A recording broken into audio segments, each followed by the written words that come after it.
This rework plus new hero, I believe, will push the Way of Eternity beyond what the Way of Chaos and the Way of Mystery and even the Way of Progress can do as far as effective player versus player combat. It's only a game. Why you have to be mad?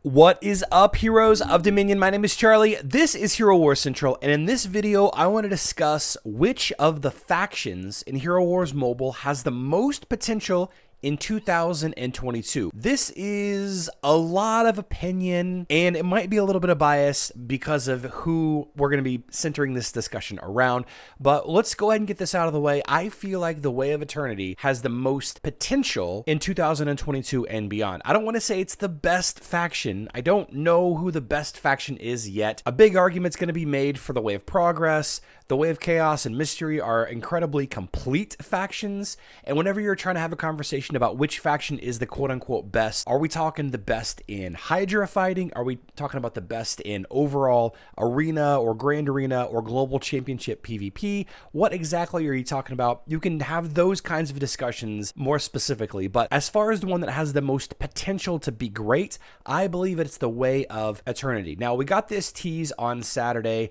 about the Way of Eternity, and we've known that it's these 7 heroes for a while. The Undead Tribe, as it was before the faction system was announced, consisted of Corvus, Morgan, Kira, Faceless, and Phobos. The Way of Eternity got Kark and Dante. Now, I love Kark. Everybody knows that I love Kark. He's my favorite hero in Hero Wars. You can see that I haven't leveled Kark at all on mobile. On any of my Hero Wars mobile accounts, I haven't done it. I haven't leveled him up one bit. And the reason for that is because I have a heavily invested, maxed out Kark on my Facebook account. And, you know, because I do content for both platforms, Hero Wars Mobile and Facebook and Web, I didn't want to seem redundant and have the same team that I have on Facebook as I do on mobile. But Kark is a fantastic physical attacking damage dealer. However, at the very high levels, like at the top 5 to 10%, even potentially the top 15% of effective PvP combat, that's player versus player, he starts to kind of lose effectiveness. He starts to not being able to really do what he needs to do in order to help his team defeat the enemy's defenses or whatever. He's hardly ever used on defense because he's easy to counter, and Anvari easily counters Kark in just about every aspect of the game. However,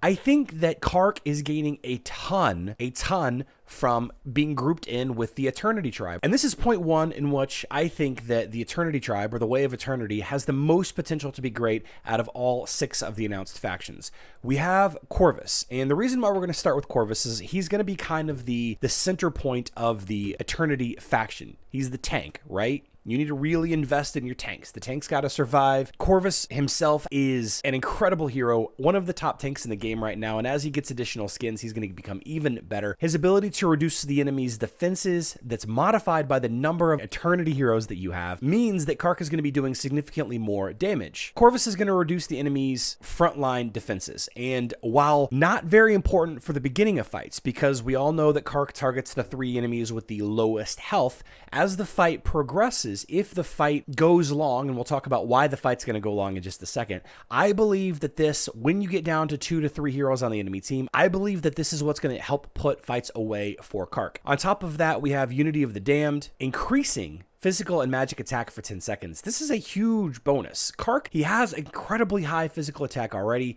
A good chunk more physical attack is going to be fantastic. This is going to be up for roughly 33 to 50% of the fights. That permanent physical attack buff is going to be fantastic. Now, there are a lot of ways to counter Kark, and a lot of them have to do with things that the Altar of Souls will counter. So I think that's going to play into it as well. You also have the hero Morrigan. So again, continuing on with this point one and why I think the Way of Eternity has got the most potential, we again have another hero that's going to be boosting some of Kark's downsides. Bone Armor is going to be increasing the armor and magic defense of allied faction members for a short duration. It's also a nice little heal. Kark already has a nice little heal, but one of the issues that Kark has is low magic defense. Morgan boosting Kark's magic defense for a good chunk of the fight. This is going to be fantastic. This is going to be a fantastic boon to Kark. You also have this heal as well. A lot of times you don't run a pure healer with Kark teams. I know I do on Facebook and web, but I don't use Martha so much for her healing as I do her speed up and her armor artifacts. But here you have a dedicated healer built into Morrigan, helping keep Kark alive longer on defense, on offense, against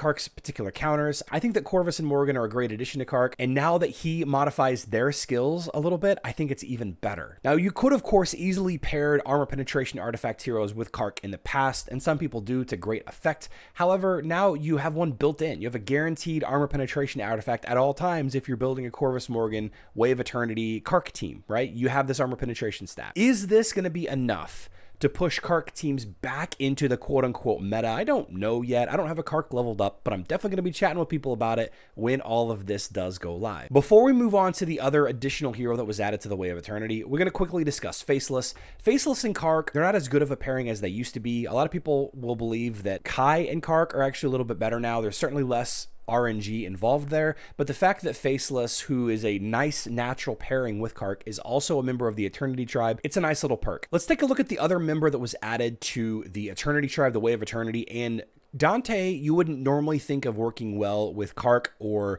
Corvus for that matter, but I think this is a big part of point 2 on why I think the Way of Eternity has the most potential. So his ultimate, Instrument of Fate, pushes back enemies. Now, if you're dealing with an Envari, you're still going to have the same movement locking effects that's going to block your team.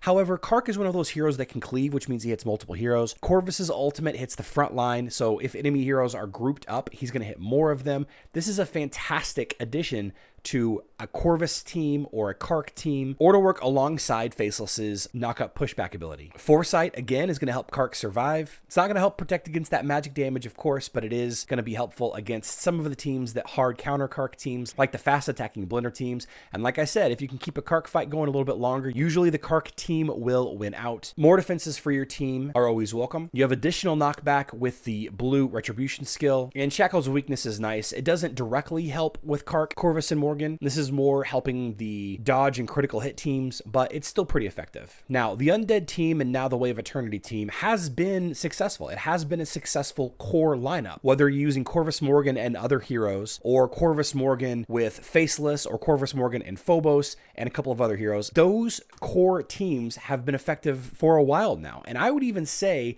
that the Undead Tribe has been one of the most well-rounded, complete tribes since the very beginning. I think that every tribe, with the exception of 1 or 2, since the Undead team came out, has had less impact overall on the meta. You could argue that individual heroes have been great, sure. We have Phobos, who's an effective mage hunter. You have Faceless, who provides his team magic defense. But the biggest reason why I think the Way of Eternity has the most potential in 2022 is there's only 7 heroes. Now, why did they choose only 7 when they were grouping these heroes together? Most of these lineups have 9 or higher. The Way of Nature has 10 heroes in it. The Way of Honor has 9. The Way of Progress has 11 heroes. The Way of Chaos has 9 heroes, and the Way of Mystery has 10 heroes. I will never understand why Nebula and Orion weren't paired in with something called Eternity. Orion is a machine, sure, I get it, but Eternity to me invokes things of like space and celestial and galactic and all of that. I feel like Judge, Nebula, and Orion would have fit right into a quote-unquote Eternity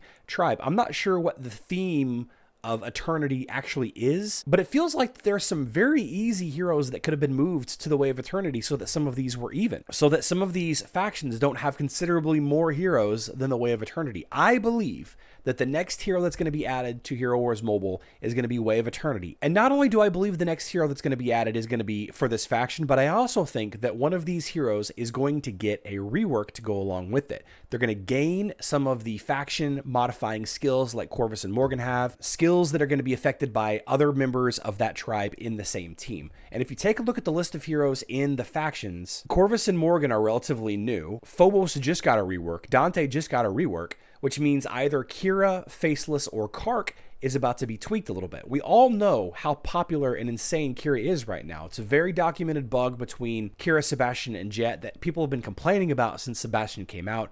What if they have not fixed that bug because they are about to rework Kira? So stepping away from the Kark building side of things, what if Kira becomes an even more effective member of the Way of Eternity faction? This rework plus new hero, I believe, will push the Way of Eternity beyond what the Way of Chaos and the Way of Mystery and even the Way of Progress can do as far as effective player versus player combat. Of course, it remains to be seen, and this is all just assumptions, and I don't know anything. I don't have any insider knowledge on this. It just feels like it. Or maybe I'm just biased because I love Kark so much. If you guys are interested in more conversations around faction members and faction teams, I've got two great videos on screen for you now. The one on the left is my faction tier list discussion. Again, a separate conversation from which one has the most potential. And the one on the right is my discussion on which factions to level up to be more effective against the various Hydra heads. Check those videos out if you have time. We do live stream Monday through Friday. I love you all. Good luck in Dominion.